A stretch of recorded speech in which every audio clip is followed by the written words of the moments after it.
నా ఫేస్ చూసారు కదండి ఎలా ఉందో, ఫుల్గా ఏడ్చాను. అసలు ఏమైంది ఏంటి అనేది ఈ మినీ వ్లాగ్లో చెప్తాను, చూసేయండి.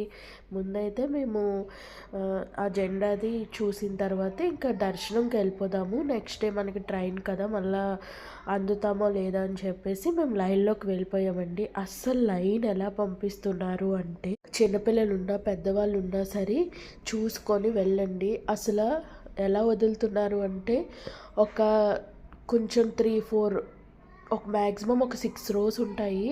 ఒక్కసారే వదులుతున్నారండి. అందరూ పరిగెట్టి వెళ్తున్నారు. మళ్ళీ కొంతసేపు ఆపి మళ్ళీ ఒక్కసారే వదులుతున్నారు. మళ్ళీ తోసుకొని వెళ్ళినట్టు వెళ్తున్నారండి. నిజంగా చెప్తున్నా, ఇంక లోపలికి వెళ్ళేసరికి దేవుడు కనిపించడమేమో కానీ ఇంక బయటకు వస్తామా, ఇంక లేకపోతే ఇంకేమైనా అక్కడ అవుతుందా అని చెప్పేసి అంతా నాకైతే నిజంగానండి ఫుల్గా అందరూ నొక్కేశారు. నాకైతే ఇంక నేను అసలు బయటకు వస్తానా లేదా అన్నట్టు అయిపోయింది. నాకైతే లాస్ట్కి అయితే దేవుడు కనిపించలేదండి. ఇంకా మా ఫ్రెండ్కి మా హస్బెండ్ అన్నయ్య చూశాను అన్నారు. నాకైతే నిజంగా దేవుడు అయితే నిజంగా కనిపించలేదు. ఓ పక్క వీళ్ళందరూ నన్ను గట్టిగా నొక్కేస్తున్నారు.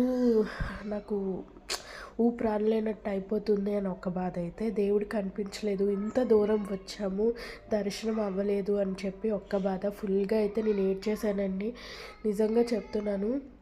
నెక్స్ట్ టైం వెళ్ళాలి అన్న అంత భయం వేస్తుంది. ఇక మీరు ఎప్పుడైనా వెళ్ళారా, మీరు ఈ సిచ్యువేషన్ అనేది ఫేస్ చేశారా లేదా అనేది కామెంట్ చేయండి. ఇంకా అక్కడ ఫుడ్ కూడా చాలా కాస్ట్ ఉందండి కొన్ని చోట్ల, అది చూసుకొని మీరు తినండి. ఇక రూమ్కి వచ్చి పడుకుని పోయాము. నెక్స్ట్ డే ఇదంతా బీచ్కి అది వెళ్ళాము. అక్కడ మనకి బైక్స్ కూడా రెంట్కి ఇస్తారండి. 500 12 అవర్స్కి ఇస్తారు. మీరు హ్యాపీగా పూరి అంతా చూసి రావచ్చు.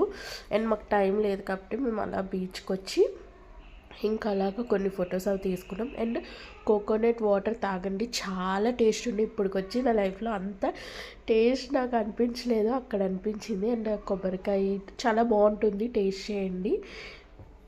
ఇంకా ఇలా అయింది మా దర్శనం అనేది. నెక్స్ట్ మినీ వ్లాగ్లో కలుద్దాం. Please subscribe my channel. Thank you, bye bye.